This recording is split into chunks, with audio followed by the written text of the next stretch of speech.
You are not a real artist if you trace. Have you heard this before? Have you heard these kinds of claims? Let's take a look. Tracing tends to get a bad reputation, and this stems from the idea that it's something that kids do. That when you're too young to either understand how things are built, how things are constructed, or you just don't have fine motor skills yet, you use tracing paper and you trace over things in comic books or in instruction manuals or eyewitness books if you're like me and you love spending time looking at animals, even today, just as much as when you were little. But this is kind of a weird misnomer. Like, kids do it because they're learning things. And so if you as an adult are still trying to learn things, is it necessarily bad that you do something that is associated with childishness in art? There is nothing inherently bad or unethical about tracing.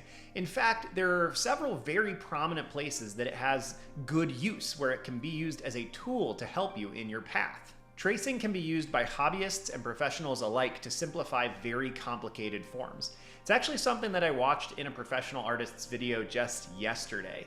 But if you look at a very complicated thing, something like hair or trees or the waves on an ocean, and you throw either digitally a layer on top or physically a piece of tracing paper on top, and just try to find where the lines are, it can be a really powerful tool to simplify those really complicated things. It's also awesome to use for proportions. If you're working from figural studies and you're tracing bits and pieces of the body, you can then take those pieces that you've traced and move them elsewhere on the body to figure out, is this person's thigh the same size as their upper arm? Well, you're gonna know really quickly when you can drag that paper or that layer to a different part of that drawing and figure it out. It can be a really powerful tool in that capacity as well. Tracing can also be used to transfer something from one location to another.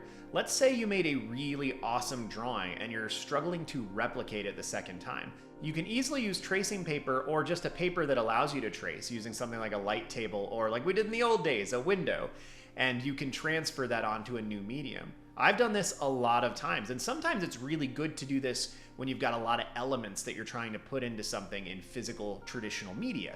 You can draw all the forms and then use something like a light table or a window to transfer those onto a single form. And after all, in that situation, you drew the original thing, so tracing your own work, how could that possibly be wrong? In that same way, tracing can be used to pull something out of a large or tangled or busy composition and isolate that single component. So this is kind of the inverse of what I just said, which was taking a whole bunch of things and combining them. You could use this to extract a single thing, to understand how that figure looks, or how that tree looks, or that car, or whatever it is, looks by itself, pulled and extracted from that original place. At the end of the day though, tracing is just a tool. If you are tracing another artist's work and you are claiming it as your own, that is its own can of worms. It's a bad thing to do, it's unethical.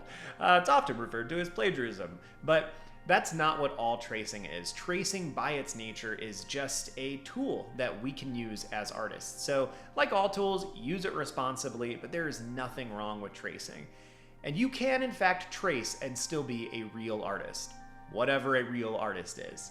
Well, as always, thanks for tuning in. I hope this was beneficial for you, and I would love to hear in the comments below some tracing that you've done in your life, or just some experiences you've had with it. What has your opinion been? Did you ever have a teacher who ragged on you because you did it? I would love to hear about it.